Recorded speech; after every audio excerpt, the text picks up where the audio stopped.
ठीक है, reflection by A prism, prism के द्वारा अपवर्तन। क्या होता है प्रिज्म?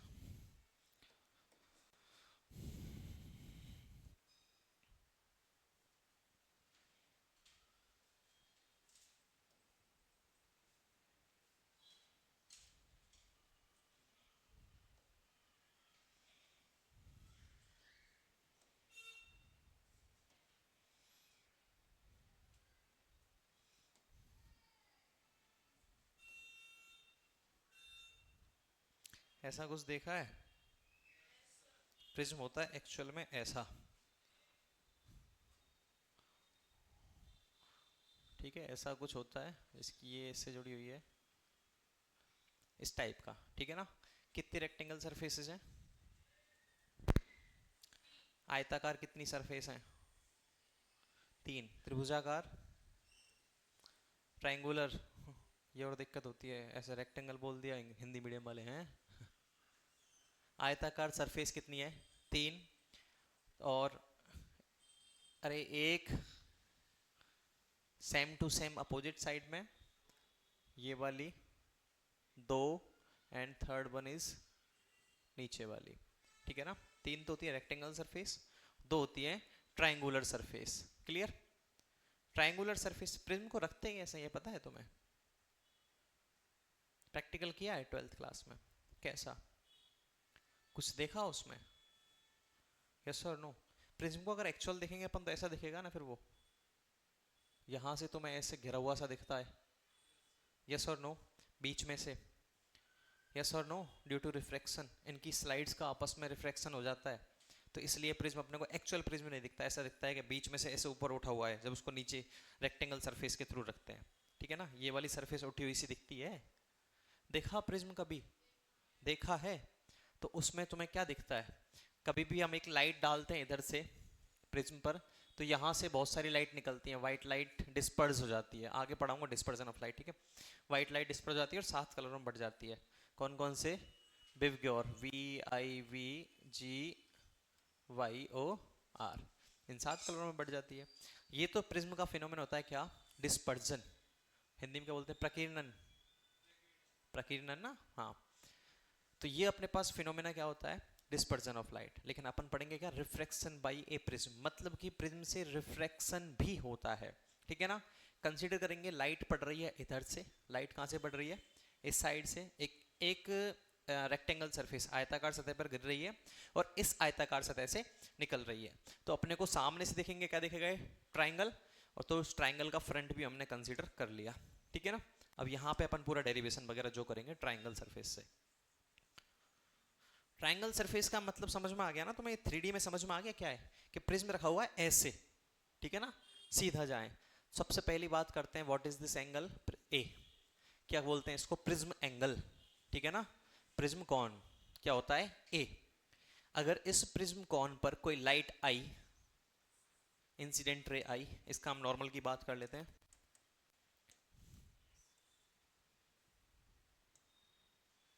ये है नॉर्मल,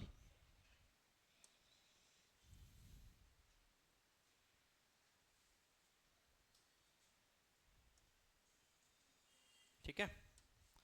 नॉर्मल मतलब कि अभिलंब, इस सतह पर अभिलंब ये है, इस सतह पर अभिलंब ये है, तो ये जो लाइट आई कितने एंगल से आएगी? आई एंगल से। क्लियर? और यहां से आर से निकलनी चाहिए थी, तो इसको थोड़ा सा अरेंज कर दो, ज्यादा निकल गई, सीधी नहीं जाएगी, सीधी जानी चाहिए थी पर गई नहीं,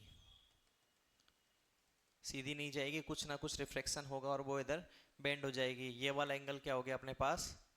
R1। क्या हो गया? R1। इस एंगल से अगर हम देखते हैं, बात करते हैं, यहां पे आके टकराई, यहां पे आके क्या हुआ? टकराई। चलो इस नॉर्मल को हटा दो,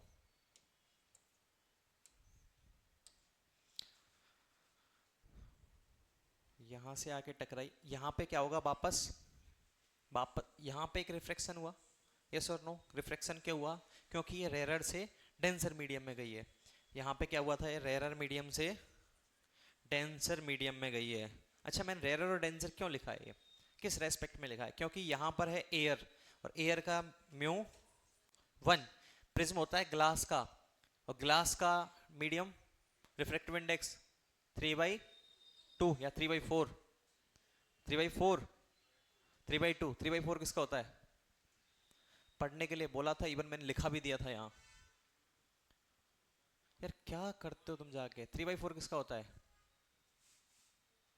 हाँ, और 4/3 किसका होता है? वाटर का कितना होता है? पक्का? मैंने बताया था एयर का 1, वाटर का 4 और ग्लास का। इसके अलावा तुमने और कुछ जाके देखा एनसीईआरटी में? किसी एक आध का मिला? नहीं मिला क्या? डायमंड का लिखा है शायद एनसीईआरटी में, डायमंड का हटा दिया। 2.667 कुछ ऐसा लिखा हुआ है। हाँ, एनसीईआरटी खोली हो तो पता चले लिखा है या नहीं लिखा हुआ। सच बताना, एनसीईआरटी कितने लोगों ने खोली थी उस दिन जाके? नालायकों, एक ने भी नहीं। अच्छा, अब सच बताना, आज तक किसी ने घर जाके एनसीईआरटी खोली है क्या? खोली मतलब इन द सेंस एक आध पेज पढ़ा हो, है ना, कि इधर से उठा के उधर, ठीक है, एक आध पेज पढ़ लिया। इसके अलावा कोई?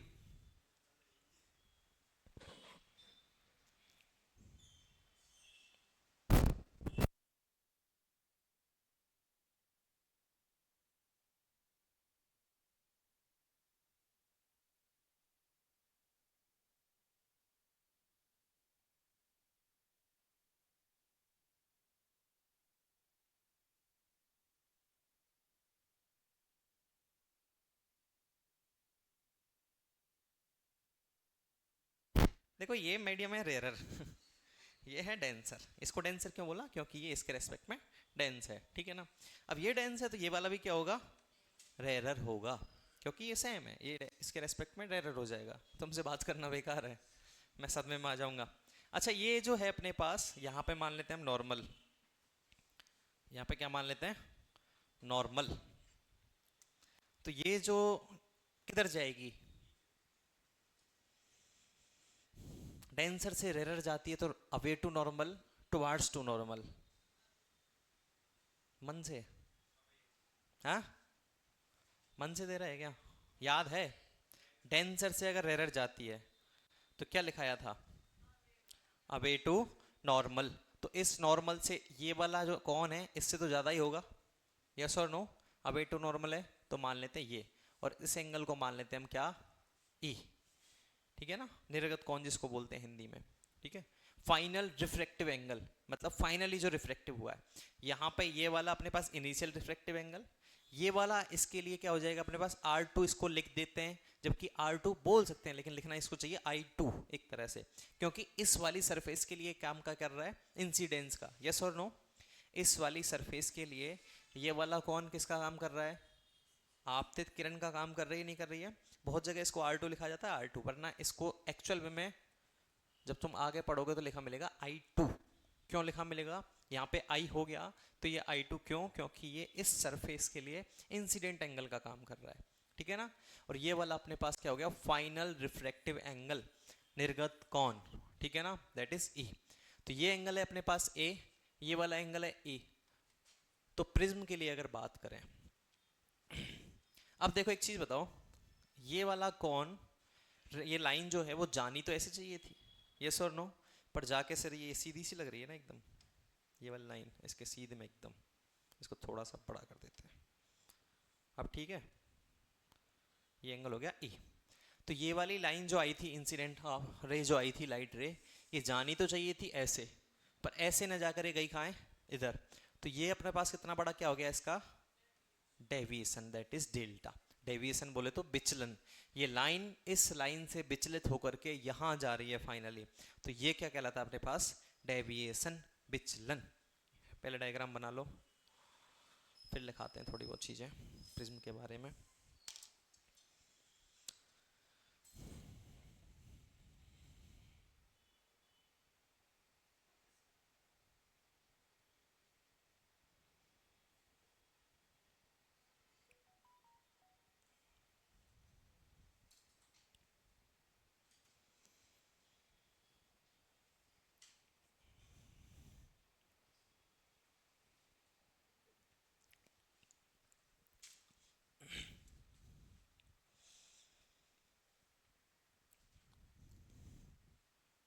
इस ई एंगल को ना तुम ऐसे भी लिख सकते हो, इतना बड़ा नहीं, पर डेल्टा को अगर छोटा करना है तो इस लाइन को यहाँ बढ़ाओ। इतना कॉमन सेंस आई होप सब में होगा। अगर इस लाइन को यहाँ बढ़ाते हैं ये वाला कौन सेम ही होगा इसके, दैट इज ऑल्सो डेल्टा।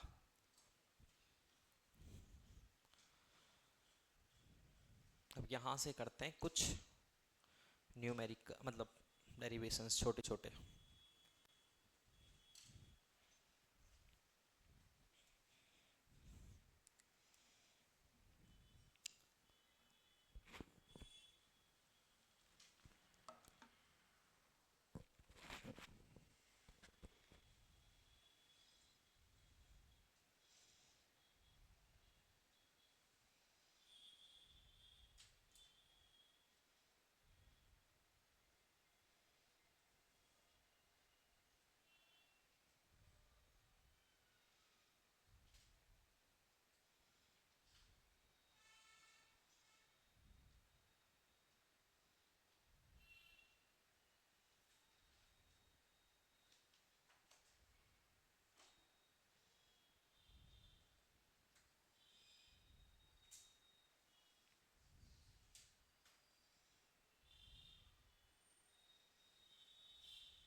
लिख लिया क्या?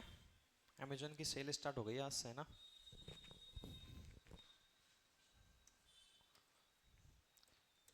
अब देखो इधर अपने पास इस एंगल को क्या मान है, कोई नाम दे देते हैं। क्या नाम दें? पी तो प्रिज्म, क्यू दे देते हैं, ठीक है ना? तो यहां से देखो सब ध्यान देना इधर, कौन ए और कौन क्यू का योग कितना होगा? अगर यहां से लिखूं मैं angle A plus angle Q, class 10th, चक्रीय कोणों का योग 180 डिग्री होता है। साइक्लिक क्वाड्रेचुरल सुना है? 10th भी साफ। चक्रीय कोणों का योग, किसी समचतुर्भुज में चक्रीय कोणों का योग कितना होता है? 180 डिग्री। किसी भी क्वाड्रेटरल में साइक्लिक कोण, साइक्लिक कोण कौन सा होता है? ये वाला, इसके सामने वाला। ये वाला अगर कोण होता तो इसके सामने वाला, दैट इज साइक्लिक। इनका योग कितना होता है? 180 डिग्री। Equation number first. अगर मैं बात करूं ट्राइंगल, चलो नाम रख लेते हैं इनके, ए बी क्यू रख लेते हैं, इसका इसका रख लेते हैं सी, ठीक है? अगर मैं बात करूं ट्राइंगल ए बी क्यू में, in triangle A B and Q, A B Q में अगर बात करें ए बी क्यू, अगर ये वाला कौन क्यू है तो इसके जस्ट ऊपर वाला कौन इज ऑल्सो क्यू। सम्मुख कौन, ये वाला कौन एक्स है तो ये वाला कौन भी होगा। ये वाला कौन बाई है तो ये वाला कौन भी, सुना है? यस और नो? तो ये वाला कौन क्यू है तो इसके ये वाला कौन भी होगा। बनाना जरूरी थोड़ी है, लिख दूं इतना? तो यहां से हम लिख सकते हैं एंगल R1 प्लस कॉन R2 plus angle Q, triangle के तीनों कोनों का योग 180 डिग्री। किसी भी ट्राइंगल के तीनों एंगल्स का टोटल सम होता है 180 डिग्री। अगर इन दोनों इक्वेशंस, इसको मान लेते हैं equation number second, y equation first and second. अगर इक्वेशन फर्स्ट और इक्वेशन सेकंड से बात करें तो क्या पॉसिबल है अपने पास? R1 plus R2 plus angle Q किसके बराबर है? 180 के। और 180 किसके बराबर है? एंगल A प्लस एंगल, लिख सकते हैं? कोई प्रॉब्लम किसी को? क्या इन दोनों को बराबर कर सकते हैं? दोनों 180 हैं, तो यहां से एंगल Q से एंगल Q, तो एंगल A जो होता है वो होता है R1 प्लस, सुना है ऐसा? यहां से आता है, पहला नोट कर लो फटाफट, सोच के समझ के नोट करना, ठीक है?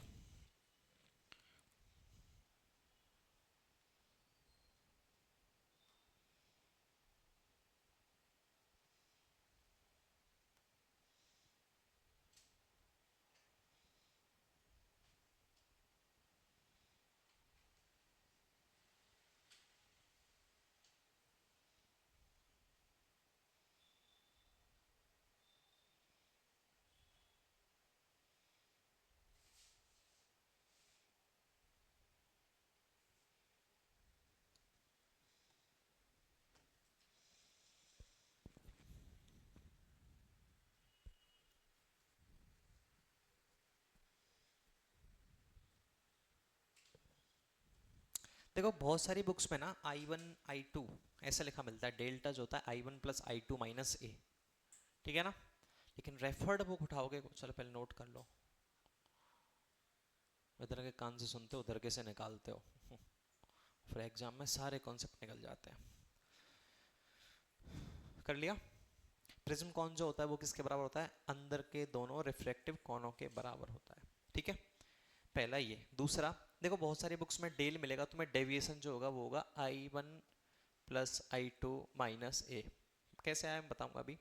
तो यहाँ पे I1 का मतलब है फर्स्ट इंसिडेंट एंगल, I2 का मतलब है second after refractive angle, that is E, ठीक है ना। इसलिए इसको E लिखा गया है, क्योंकि आधी बुक्स ने I2 बना दिया, जबकि I2 एक्चुअल में होना चाहिए ये R2 जो है, ठीक है ना।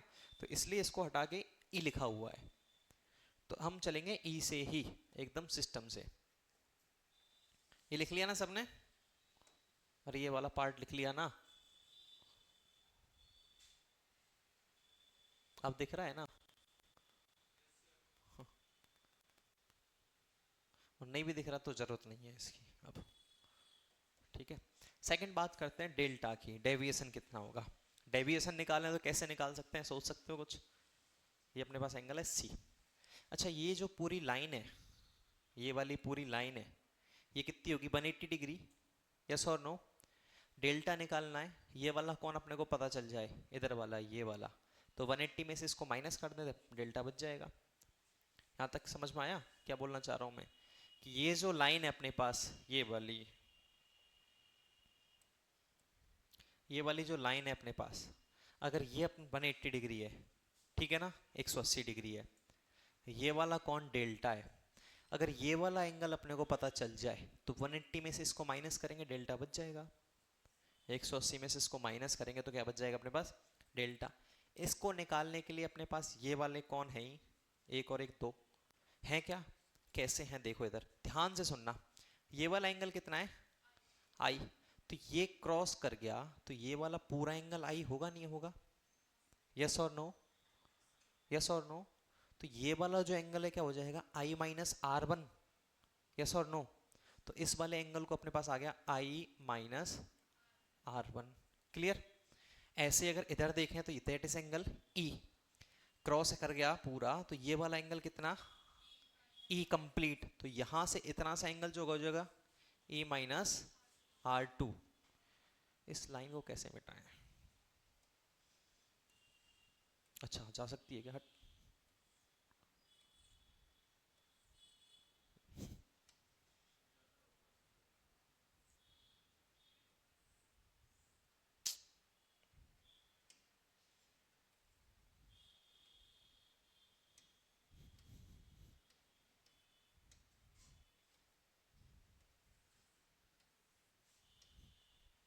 ठीक है, तो यहां से अपने पास आ गया E माइनस R2। तो अब ये एंगल E माइनस R2, ये वाला I माइनस R1, तो इस एंगल को हम बोल सकते हैं 180 माइनस दिस प्लस दिस। त्रिभुज के तीनों कोनों का योग 180 डिग्री, तो 180 डिग्री में से इन दोनों को जोड़ के घटा दें तो ये वाला एंगल बच जाएगा। आया समझ में, नहीं आया। अगर ये अपने पास एंगल आ गया, अब देखो इसको थोड़ा जूम कर लेता हूं। ऐसा कुछ है, ये वाला जो कौन है वो कितना है I माइनस R1, ये वाला है E माइनस R2, ये वाला अपने पास डेल है, यस और नो। ये वाला एंगल अपने को निकालना है, तो इन तीनों कोनों का योग होता है कितना 180 degree minus I1 minus R2 plus bracket में लो पूरे को E1 माइनस R2। तो अपने पास ये वाला एंगल बच गया, यस और नो। और इसको भी अगर 180 में से माइनस कर दें तो ये वाला डेल बच जाएगा, नहीं आ रहा शायद भाई। ये आ गया अपने पास, मान लेते हैं इसको T, ये T आ गया अपने पास, यस और नो। और डेल्टा क्या है 180 माइनस टी, यस और नो। डेल्टा क्या है अपने पास 180 minus three, that is delta. तो यहां से डेल्टा निकालना है तो 180 में से अगर हम माइनस कर देंगे इसको टी को 180 डिग्री माइनस, इसको ओपन कर लो, ओपन ही कर लेते हैं इसको,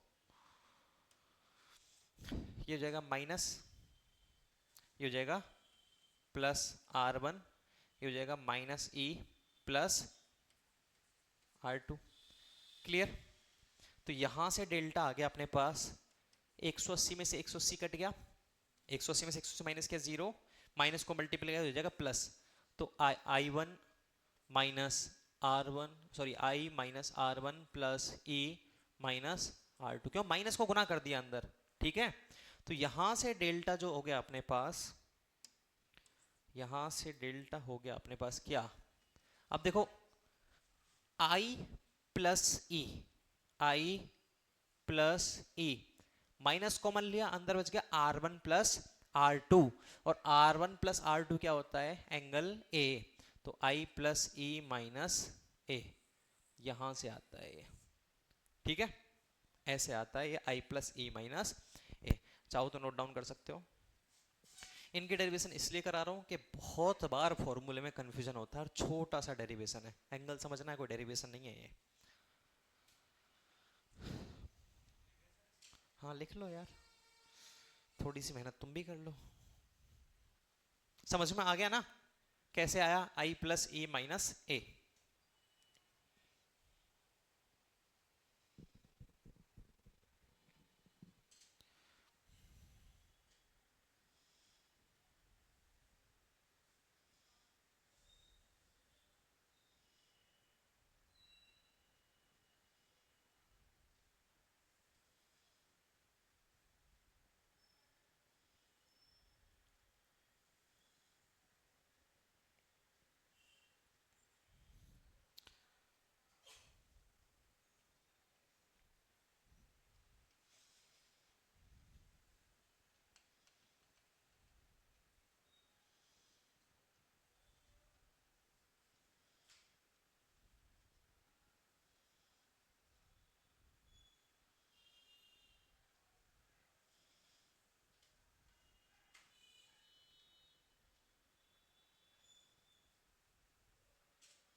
कर लिया नोट? ये नेक्स्ट फॉर्मूला, ये भी स्टार वाला, ठीक है ना। तो हो गए अपने पास फॉर्मूले। पहला क्या बोलो, R1 plus R2 equals to angle A, and second one is delta equals to I plus E minus A, ठीक है ना। थर्ड है अपने पास important, for minimum deviation, minimum deviation. पहला बैच है तुम्हारा जिसमें मैं ये पढ़ा रहा हूँ फॉर मिनिमम डेविएशन का, समझा रहा हूँ, वरना मैं आज तक नहीं समझाया, खुद समझ के आओ। मिनिमम डेविएशन इतना छोड़ना पड़ता है ब्रिज में, जिससे घर जाके थोड़ी रिसर्च करोगे तो पढ़ पाओगे, पर तुम जिस हिसाब से रिसर्च करते हो मैं करा देता हूँ, ठीक है। देखो मिनिमम डेविएशन मतलब कि कम से कम विचलन हो, ठीक है ना, कम से कम टिल्ट हो। क्या टिल्ट हो, ये वाला जो अपने पास टिल्ट हुआ है ना, डेल्टा क्या है, लाइन ऐसे जानी चाहिए थी पर वो ऐसे गई है। ये डेल्टा मिनिमम कब होता है, जब अपने पास R1 किसके बराबर हो, R2 के बराबर हो। और जब R1 R2 के बराबर होगा तो यहाँ से लिख सकते हैं R1 प्लस R2 बराबर A होता है, यस और नो। तो यहाँ से R1 R2 मतलब कि 2R1 या फिर 2R2, अगर R1 R2 बराबर हो गए तो, और वो किसके बराबर हो गया, A के। तो यहाँ से लिख सकते हैं R1 बराबर R2 बराबर A/2। इस केस में डेल्टा क्या होता है, मिनिमम होता है। डेविएशन हमेशा क्या होता है, मिनिमम होगा। फिर यहाँ से इसको लिख सकते हैं for minimum deviation that is delta minimum. यहाँ से ये भी आता है अपने पास, I1 बराबर I2 बराबर I लेते हैं, और I1 I2 अपने पास क्या है, I है, I2 क्या लिया है, E है, जो I के बराबर, मतलब कि I और E दोनों बराबर होंगे। डेल्टा मिनिमम के केस में जो I होगा ना अपने पास, इंसिडेंट एंगल होगा, और जो फाइनल रिफ्लेक्टिव एंगल होगा, वो दोनों भी क्या होंगे, बराबर होंगे। ये दोनों केस इसलिए लिखे हैं, ये वाला तुम्हें बुक्स में मिलेगा I1 बराबर I2 बराबर I, तो इसको देख के परेशान मत होना। I1 इसको माना गया है, I2 इसको माना गया है। दूसरा इसलिए लिखा है क्योंकि ये हमने लिया है I और E माना है, that is IE, delta minimum. अब बात करते हैं हम म्यू। म्यू म्यू क्या होता है अपने पास, इसका डेरिवेशन कराऊं, sine A plus delta M by two अपन साइन ए बाई टू, ये जरूरत नहीं है, करा देते हैं चलो। फॉर्मूला क्या होता है, sine A plus delta M by two divide by sine A by two, A plus delta M by two, delta M ठीक है, हाँ चलो देख लो, sine I upon sine R Snell's law से, यस और नो। म्यू क्या होता है अपने पास, sine I upon sine R. तो यहां से अगर म्यू की बात करें तो यहां पे पहले आई को डिफाइन कर लेते हैं, आई क्या होगा, आई वहां से देखो अगर अपने पास I plus E minus A is to delta, yes और नो। तो यहां से अगर डेल्टा मिनिमम लेना है, डेल्टा क्या लेना है, मिनिमम लेना है, तो आई और ई बराबर, यस और नो, आई और ई बराबर, तो 2i माइनस ए बराबर डेल्टा, यस और नो। डेल्टा मिनिमम हो गया इस केस में, ये डेल्टा मिनिमम, तो 2i equals to delta minimum plus A, तो i equals to delta minimum plus A by two, yes और नो। और r जो होगा अपने पास दैट इज e, कितना हो जाएगा i, उसको अगर इस केस में लिखें तो a बाई टू, अरे इस केस में लिखना है R1 R2, अच्छा R सॉरी ये नहीं R2 जो अपने पास हो गया, R1 और R2 किसके बराबर हो गए, a बाई टू के, उठा के वैल्यू रखनी है अपने पास, mu equals to sine a plus delta minimum by two divide by sine a by to.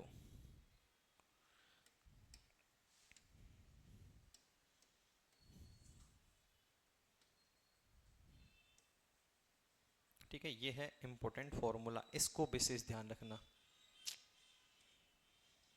Sign A plus delta M by two upon sine A by two, इससे आते हैं क्वेश्चंस। कर लिया नोट डाउन, कर लो तो हो गया, बस इतना ही है, प्रिज्म इतना ही है, इसके बाद डिस्पर्सन ऑफ प्रिज्म आएगा। अभी कहाँ छोड़ दूँ, 40 हुए अभी तो यार।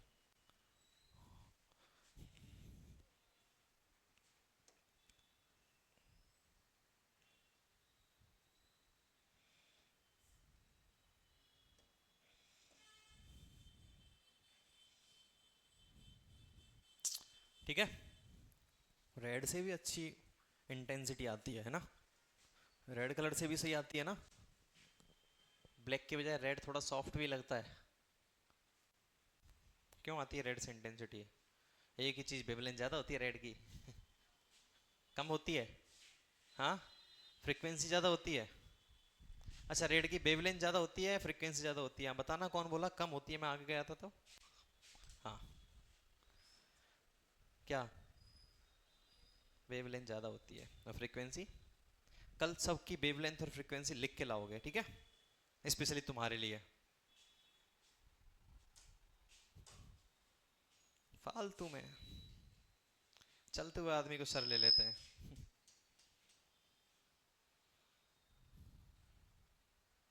डेल्टा एम क्या है, डेल्टा मिनिमम, डेल्टा मिनिमम भी है ना, ये भी तुम्हें बहुत जगह डेल्टा एम लिखा हुआ मिलेगा, सिंपल डेल्टा, उसके चरणों में लिखा हुआ है एम, ठीक है ना, तो इसको देख के घबरा मत जाना, delta m is delta minimum. हाँ अच्छा, मैक्सिमम क्या होगा, मैक्सिमम पूछे, मैक्सिमम क्या होगा ये तो बता सकता है, मैक्सिमम क्या होगा, कोई बता सकता है मैक्सिमम क्या होगा, बोल दो यार, क्यों घबराते हो इतना। अगर प्रिज्म में टी आई आर हो जाए, मैक्सिमम क्या होगा, मैक्सिमम है नहीं कहीं भी सिलेबस में, कहीं नहीं है, जिक्र नहीं कर रखा, ऑप्टिकल फाइबर से कोई पीएचडी करता है वहां भी जिक्र नहीं कर रखा, डेल्टा मैक्सिमम क्या होगा, मैं बताता हूं तुम्हें डेल्टा मैक्सिमम क्या होगा, डेल्टा मैक्सिमम 0 होगा, मैं वैल्यू नहीं पूछ रहा हूँ, जस्ट पूछ रहा हूँ, डेल्टा मिनिमम जैसे हमने देखा कि आई और R1 और R2 बराबर हो गया ए बाई टू के, तो डेल्टा मिनिमम हो गया, डेल्टा मैक्सिमम क्या होगा, सिंपल सा छोटा सा लॉजिक है, हर्ट्ज रूल के अकॉर्डिंग डेल्टा मैक्सिमम क्या हो सकता है? डेल्टा मैक्सिमम हो सकता है जब प्रिज्म के अंदर टीआईआर हो जाए, टोटल इंटरनल रिफ्लेक्शन हो जाए। टोटल इंटरनल रिफ्लेक्शन हो जाए तो वो जो बाहर निकल रही है ना वो लाइन, वो रे, वो बाहर नहीं निकलेगी, अंदर से ही वापस आ जाएगी। यस और नो? उस केस में क्या हो गया? डेल्टा मैक्सिमम हो गया। ठीक है, वो मैक्सिमम कितना हो सकता है? 180 डिग्री तक भी जा सकता है। ठीक है, 180 डिग्री से ऊपर गया तो फिर वो उधर से मेजर कर लेते हैं। बड़े उल्लू के पट्टे हैं पीएचडी के डायरेक्टर जो हैं। डेल्टा पता है तुम्हें, एक चीज बताता हूँ तुम्हें, रेफरेंस क्या लेके चलते हैं ना, लाइक जैसे मेरे साथ हुआ है ये, पीएचडी नहीं की मैंने पर मेरे साथ मैं मास्टर्स करता था तब दो चार टीचर ऐसे मिले। ये इसका डेल्टा ये है, यस और नो? अगर इसका यहाँ पे अगर एक लाइट है, यहाँ पे लाइन है, तो इसका डेल्टा क्या होगा? ये वाला और ये वाला। देखो तुम्हें कंफ्यूज करूं, पहले वैसे तुम वैसे कंफ्यूज रहते हो ज़्यादा। हाँ, सिंपल सा पूछता हूँ। ये अपने पास दो एरो दे दिए, इनका डेल्टा पूछ लिया। सोचो डेल्टा से भी कोई इतना गंदा क्वेश्चन बना सकता है? पॉसिबल है? ये वाला डेल्टा मैंने कहीं नहीं दिया कि रेफरेंस एरो कौन सा है। देखो सही बात है, डेल्टा के लिए हमेशा क्लॉकवाइज जाते हैं, ये तुमने पढ़ा होगा कि डेल्टा के लिए हमेशा क्या जाना है? क्लॉकवाइज। बिल्कुल सही है। अगर मैं बोल दूं कि इससे निकालना था डेल्टा, रेफरेंस एरो पता ही नहीं था, तो ये भी तो क्लॉकवाइज ही है। यस और नो? इसके लिए डेल्टा ये माला मान लिया जाएगा। इसलिए रेफरेंस एरो डिफाइन नहीं किया गया कि जब तक कौन सा रेफरेंस एरो है अपने पास, रेफरेंस डायरेक्शन कौन सी है, कि ये वाली रेफरेंस डायरेक्शन है या फिर ये वाली रेफरेंस डायरेक्शन है, डेल्टा बताना भी पॉसिबल नहीं है। ठीक है ना? ये चीज़ विशेष ध्यान रखी जाती है। अब चलो हमने बोल दिया क्लॉकवाइज ये वाला डेल्टा है, ये वाला भी तो डेल्टा है, क्लॉकवाइज ही तो ये। यस और नो? हो गए कंफ्यूज? तो ये रेफरेंस पॉइंट है कि यहाँ पे आनी चाहिए थी पर गई यहाँ से है, तो तब ये वाला डेल्टा होगा। ये रेफरेंस पॉइंट है कि यहाँ पर आनी चाहिए थी और गई यहाँ से है, तब ये वाला डेल्टा होगा। तो डेल्टा डेविएशन के लिए सबसे first point is deviation. Clear? क्या? डेविएशन। फिजिक्स को लोग मानते हैं इजी है, फिजिक्स ठीक है, अगर फिजिक्स को कंसेप्ट बेस पे पढ़े ना तो फिजिक्स अच्छी है। तो क्वेश्चन लिखो अब एक प्रिज्म से रिलेटेड, प्रिज्म से रिलेटेड क्वेश्चन लिखो। A prism having angle of 60 degree, a prism that having angle of 60 degree, a prism that having angle of 60 degree,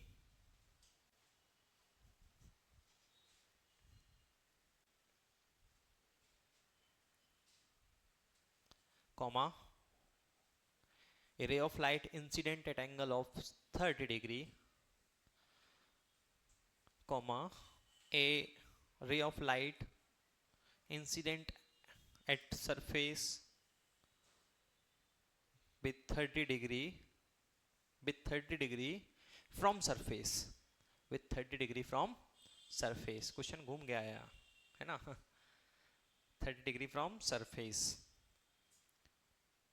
ठीक है, ब्रैकेट में लिखो consider prism as glass, prism made up of from glass, made up from glass. अब यहां से भी एक point आ गया तुम्हारे पास, एक प्रिज्म जो है वो ग्लास से बना हुआ है। लिख लिया?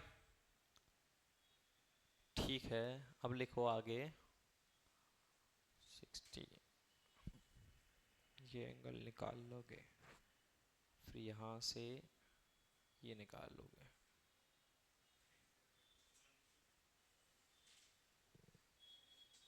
फाइंड डेल्टा मिनिमम, ये निकालना थोड़ा सा अच्छा है। देख रहे हो, सीधा आ रहा होगा आंसर। Find delta minimum. एक प्रिज्म जिसका कोण 60 डिग्री है, तुम्हें भूल सकते हैं क्या यार, तुम तो याद ही रहते हो हमेशा। एक प्रिज्म जिसका कोण 60 डिग्री है, हिंदुस्तान को तुमने ही जिंदा रखा है, हिंदुस्तान है हिंदी बचा के। क्या है इंग्लिश मीडियम वाले, यूनाइटेड स्टेट। कौन सी इंग्लिश में स्टडी करते हो तुम, यूएस में यूके में? हाँ, तो इंडिया में कौन सी चलती है? इंडिया में यूएस चलती है, यूके चलती है इंग्लिश। देखा है ना, कभी तुमने फ़ोन नया नया खरीदा है तो उसमें सेलेक्ट करते हैं रीजन इंडिया, फिर उसके बाद लैंग्वेज मांगता है वो, फिर लैंग्वेज इंग्लिश, फिर उसके बाद ब्रैकेट में लिखाता है यूनाइटेड किंगडम, यूनाइटेड स्टेट्स। कौन सी यूज़ करते हो तुम? फ़ोन तो सेटअप किया है कभी, या सेकेंड हैंड खरीदा है? ऑलरेडी बना हुआ आया था। अरे रीसेट करते हो बहुत बार तब भी मांगता है, तो कौन सी सेलेक्ट करते हो? बोला इतना कभी सोचा नहीं हमने। इंग्लिश दिखी कि आगे क्या लिख रहा है हमें कोई मतलब नहीं है, United state, United kingdom. US वाली यूज़ करते हैं हम इंडिया में, ठीक है ना, यूनाइटेड स्टेट्स वाली है। हाँ करो क्वेश्चन करो। एक प्रिज्म जिसका कोण 60 डिग्री है, की सतह पर, की सतह पर, सतह से 30 डिग्री कोण बनाती हुई, इंसिडेंट एंगल 30 था ना, सतह पर, सतह से 30 डिग्री कोण बनाती हुई, की सतह पर, कॉमा लगा, की सतह पर, सतह से 30 डिग्री कोण बनाती हुई, 30 डिग्री कोण बनाती हुई एक किरण आपतित होती है, एक किरण आपतित होती है। मुझे लग रहा है डेटा इनकम्प्लीट होगा। एक किरण आपतित होती है, लिख लिया? एक किरण आपतित होती है। मान लीजिए प्रिज्म ग्लास से बना हुआ है, मान लीजिए प्रिज्म ग्लास से बना हुआ है। हाँ लिख तू। मान लीजिए प्रिज्म ग्लास से बना हुआ है, तो डेल्टा मिनिमम ज्ञात करो, और करो।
क्वेश्चन हो गया क्या?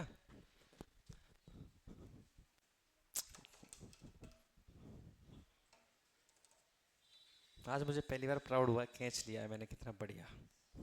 ठीक है, अब मैं 2 दिन तक ऐसे खुशी खुशी से दौड़ूंगा। ठीक है चलो क्वेश्चन देखो क्या है। एक प्रिज्म जिसका कोण कितना है, 60 डिग्री। ठीक है, सिंपल सा एक प्रिज्म है जिसका कोण कितना है, 60 डिग्री। ग्लास का बना हुआ है, दैट इज मतलब म्यू कितना है, 3/2। ठीक है, एक किरण आपतित हुई,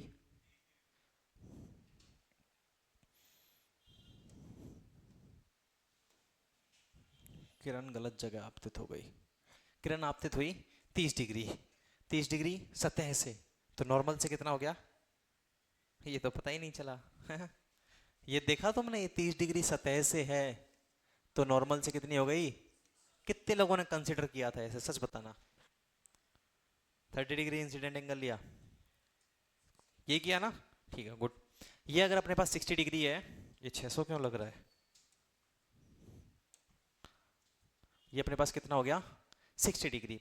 अब क्या बोल रहा है ये, कि अपने को क्या ज्ञात करना है, डेल्टा मिनिमम।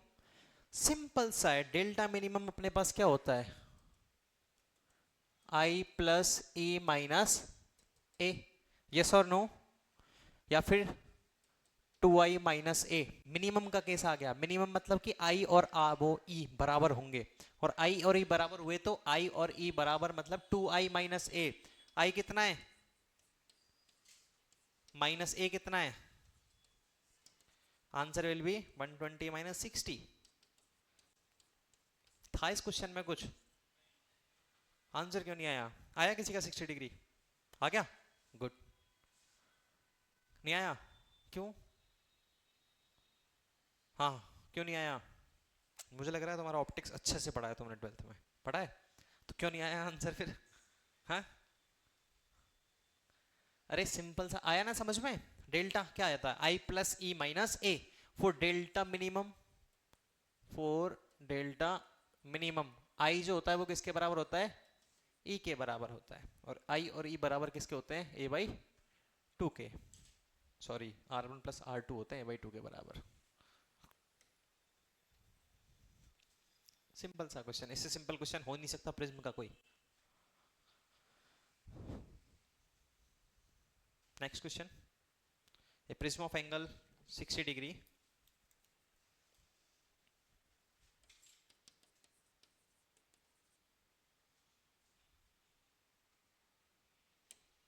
क्वेश्चन, नेक्स्ट नहीं क्वेश्चन इसी का पार्ट 2, प्रिज्म काटो 60 डिग्री, थोड़ा ज्यादा मजा आएगा, इसी का पार्ट बी क्वेश्चन का, ठीक है ना।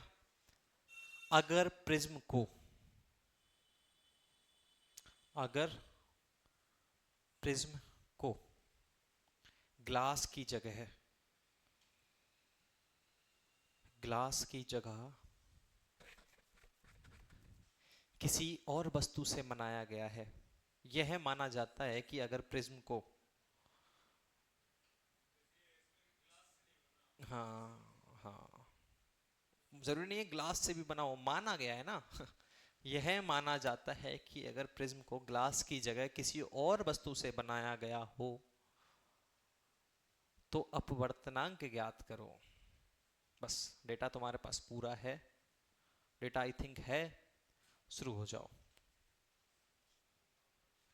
यह माना जाता है कि, अच्छा इंग्लिश मीडियम वाले, हाँ, if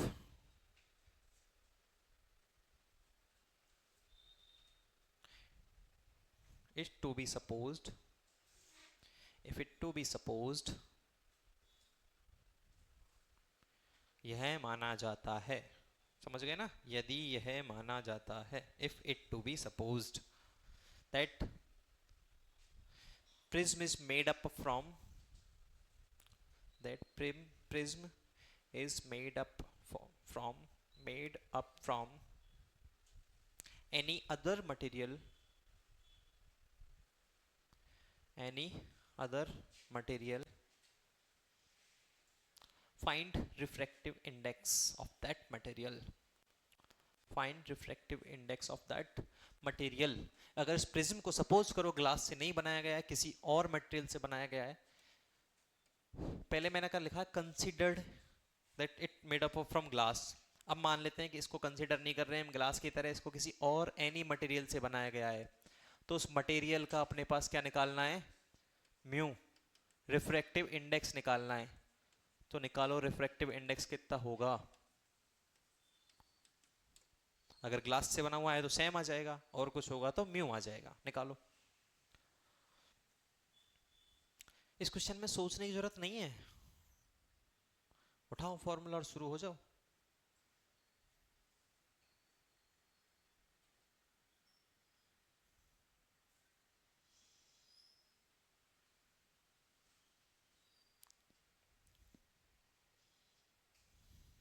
what is formula for mu, sine A plus delta M by two upon sine A by two, A है डेल्टा एम है, ए सब कुछ है, निकाल दो म्यू यार।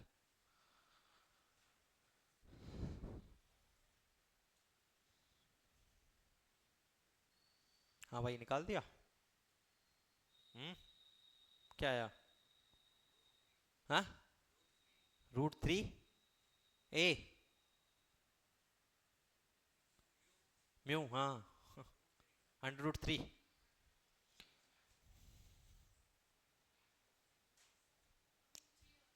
ओनली √3, कितने लोगों का आया √3, √3 ओनली, नहीं आया किसी और का, 60 + 60 / 2, साइन 60 की वैल्यू और साइन 30 की तो √3 आएगा ना आंसर।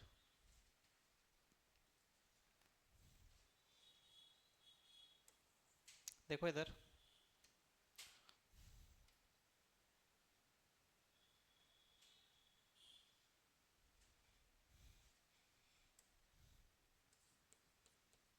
सॉल्यूशन क्या बोल रहा है कि अगर इस प्रिज्म को ग्लास की जगह किसी और मटेरियल से नहीं बनाया गया है, मतलब किसी और मटेरियल से बनाया गया है, तो ए जो है अपने पास दैट इज 60 डिग्री, और डेल्टा मिनिमम हमने निकाल ही लिया, कितना है 60 डिग्री। मतलब कि अपने पास म्यू निकालना है, तो म्यू होता है sine A plus delta minimum divide by 2 upon sine A by 2। तो साइन ए कितना है अपने पास 60 डिग्री, और डेल्टा मिनिमम ऑल्सो 60 डिग्री, मतलब कि 60 प्लस 60 मतलब 120/2, यस और नो, डिवाइड बाई साइन 60/2। तो यहां से हो जाएगा sine 60 degree divide by sine 30 degree.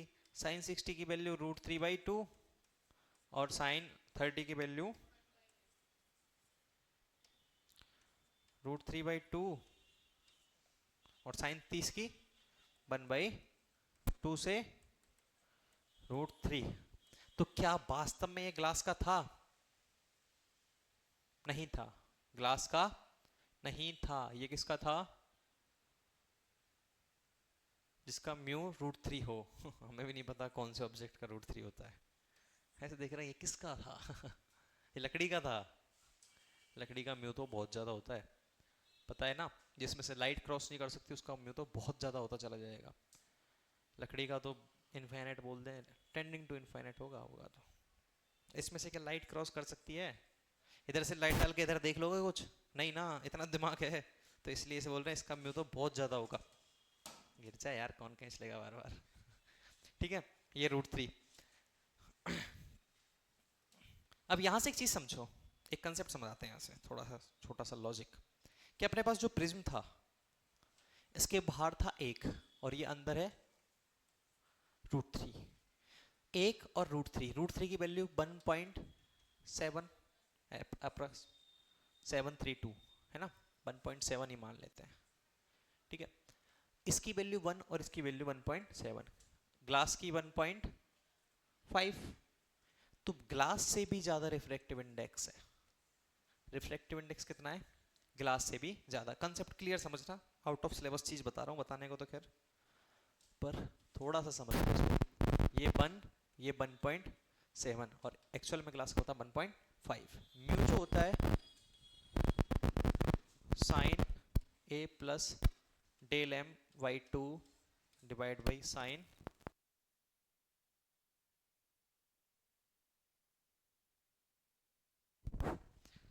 A plus del m by 2 divide by sine A by 2। अब यहां से देखो, अगर ओवरऑल हम ए की वैल्यू बढ़ाएं, ए की वैल्यू इंक्रीज करें, तो साइन का जो ग्राफ होता है ऐसा कुछ होता है 90 तक। ऐसा होता है ना ग्राफ साइन का, पता है? साइन का ग्राफ जो होता है वो इस टाइप का होता है, 0, 90, 180, 270। तो मतलब कि 90 तक वैल्यू बढ़ती है, साइन की वैल्यू 90 तक बढ़ती है। डेल्टा मिनिमम कांस्टेंट हो जाएगा, कुछ भी होगा, डेल्टा मिनिमम जो होगा एक कांस्टेंट हो जाएगा, यस और नो? कांस्टेंट हो जाएगा? नहीं, डेल्टा मिनिमम जो होगा 2i माइनस ए। जब साइन की वैल्यू बढ़ेगी तो डेल्टा मिनिमम कम होगा, साइन की वैल्यू बढ़ेगी तो क्या होगा? डेल्टा मिनिमम कम होगा। तो यहां से जो म्यू है, ये जो म्यू है, ये कंप्लीटली, जब ये वाली वैल्यू बढ़ रही है तो ये वाली घट रही है, दैट इज कांस्टेंट, या फिर कुछ प्रोपोर्शन में बढ़ रहा है। ये वाली वैल्यू बढ़ रही है, दैट इज बढ़ेगा, बढ़ेगा, और ये कुछ कांस्टेंट्स है। तो म्यू जो है वो बहुत कम रेस्पेक्ट में चेंज होता है ए और डेल्टा एम के। क्यों? क्योंकि हमने प्रिज्म देखे हैं, किसी का एंगल 30 है, किसी का 35 है, किसी का 60 है, लेकिन सबका म्यू कितना आना चाहिए? 3/2 ही आना चाहिए। ग्लास तो फिक्स है, मटेरियल तो फिक्स है, और म्यू जो होता है वो कंप्लीटली किस पे डिपेंड होता है? मटेरियल पर।